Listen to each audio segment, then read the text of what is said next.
রান্নাঘরের জন্য টুকিটাকি কিছু শপিং করেছি। শপিং করতে আমার কাছে অনেকখানি ভালো লাগে, আর সেটা যদি রান্নাঘরের জন্য হয় আরও বেশি ভালো লাগে। একটা সময় ছিল যখন শুধু নিজের জন্যই শপিং করতাম, আর এখন সম্পূর্ণ চেঞ্জ। শপিং বলতেই ঘর গোছানোর জিনিস, রান্নাঘরের জিনিস এগুলাই করে থাকি এখন। আসলে সময়ের সাথে সাথে সব কিছুর চেঞ্জ হয়। এইরকম ভাতের হাঁড়ি আমার একটাও নেই। আপনাদের ভাইয়াকে বলেছিলাম এরকম একটা ভাতের হাঁড়ি নিয়ে আসার জন্য। ও হ্যাঁ, এই শপিংগুলো কিন্তু আপনাদের ভাইয়াই করেছে। আমি ওনাকে বলে দিয়েছিলাম আমার 2টা হাঁড়ি পাতিল লাগবে, তো উনি ওনার মতো করে নিয়ে এসেছে আর কি। আর এই ভাতের হাঁড়িটা আমার অনেকখানি পছন্দ হয়েছে, কারণ এইরকম আমার সংসার জীবনে একটাও কিনা হয় নাই। এই হাঁড়ি পাতিলগুলো হচ্ছে আপনার দিল্লি অ্যালুমিনিয়ামের।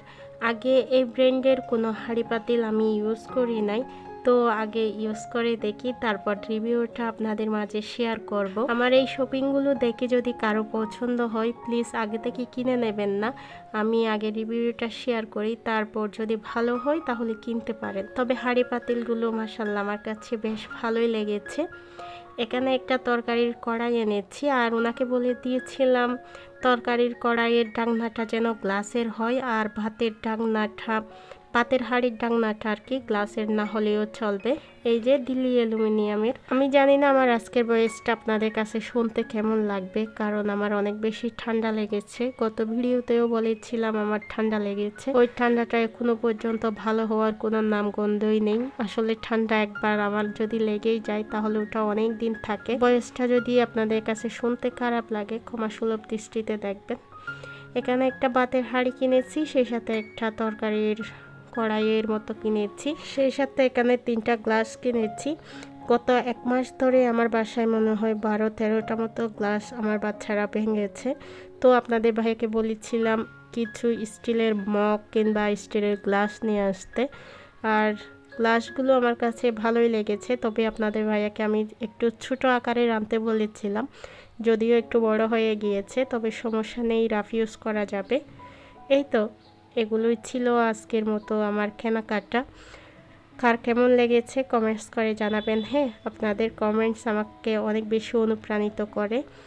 তো সকালের নাস্তা করে শপিংগুলো আপনাদের মাঝে শেয়ার করেছি। এর মধ্যে কাজের কালাও চলে এসেছে, উনি ওনার মতো করে কাজ করতেছে, আর আমি এদিকে তানহাকে পড়াচ্ছি, সেই সাথে পুরো বাসাটাও গুছিয়ে নিয়েছি। এখন পুরো বাসাটা এক নজরে আপনাদেরকে দেখিয়ে দেব। বাসাটা গুছালো পরিপাটি থাকলে না নিজের কাছেও ভালো লাগে। টিপটপ পরিপাটি বাসা দেখলে মনেও শান্তি শান্তি লাগে।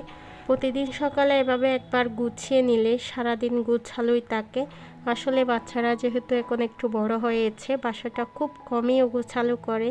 তানহা তো একেবারেই না, কোনো জিনিস ধরবেও না, গোছালোও করবে না, তাহা যা টুকিটাকি একটু করে।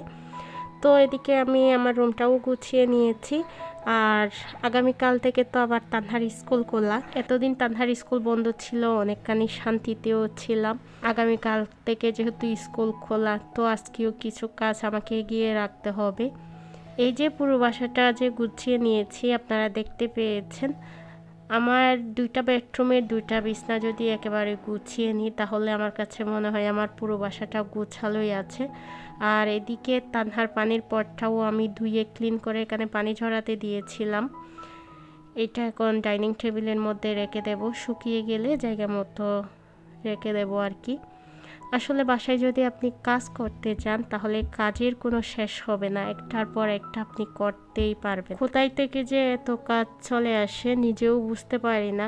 বাসার সদস্য সংখ্যা হচ্ছে 4 জন, তারপর অনেকগুলো কাজ করতে হয়। কাজের বলতে গেলে কোনো শেষই নেই। তো ঘরটা গুছিয়ে নিলাম। খালাও ওদিকে অনেকগুলো রুটি বানিয়ে দিয়ে চলে গিয়েছে। আজকে খালাকে দিয়ে অনেকগুলো রুটি বানিয়ে নিয়েছি, আর কোনো কাজই করাই নাই। তো এখন দুপুরের রান্নাটা করব।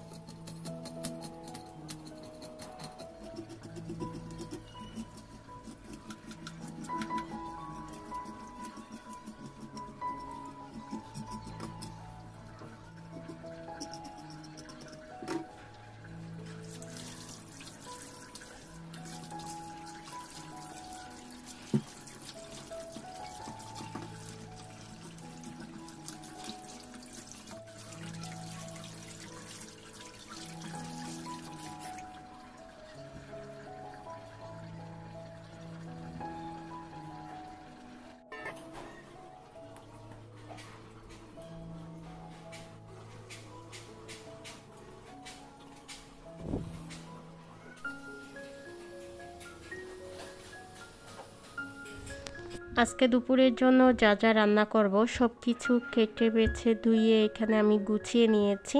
যারা আমার প্রিভিয়াস ভিডিও দেখেছেন আপনারা তো জানেন রান্নার আগে আমি এভাবে সব কিছু একটু কেটে বেছে গুছিয়ে তারপরে রান্নাটা শুরু করি। এখানে লাল শাক কেটে নিয়েছি, সেই সাথে ইলিশ মাছ দিয়ে কচুমুখি রান্না করব। তো আমি কচুমুখিটাও একটু করে সিদ্ধ করে নিয়েছি। এখন রান্নাটা শুরু করব। প্রথমে ইলিশ মাছটা রান্না করে নেব। রান্নার আগে, রান্নার মাঝখানে, রান্নার পরে আমি যে কয়বার আমার ছোলাটাকে ক্লিন করি আমি নিজেও বলতে পারবো না। এই অভ্যাসটা কার কার আছে আমাকে কমেন্টস করে একটু জানাবেন। অনেকবার হাতে ছেঁকা খেয়েছি আমি এই ছোলাটা ক্লিন করতে গিয়ে। আসলে একটু রান্না করতে গেলেই না তেল ছিটকে গিয়ে ছোলাটাও পরিষ্কার হয়ে যায়। ওই যে বলেছিলাম আজকে রুটি ফ্রোজেন করব। এখানে কালাকে দিয়ে 30টা মতো রুটি বানিয়ে নিয়েছি। এগুলো আমি এখন বক্সের মধ্যে রেখে দেব। এখানে যেহেতু অনেকগুলা রুটি তো আমি 2টা বক্সে রাখবো। তানহার স্কুল যেহেতু আগামীকাল থেকে খোলা, রুটিগুলো আমি ফ্রোজেন করে রাখলে না আমার কাজে অনেকখানি সুবিধা হবে। যে কোনো একটা রেসিপি ওকে তৈরি করে দিতে পারবো টিফিনের জন্য আর কি।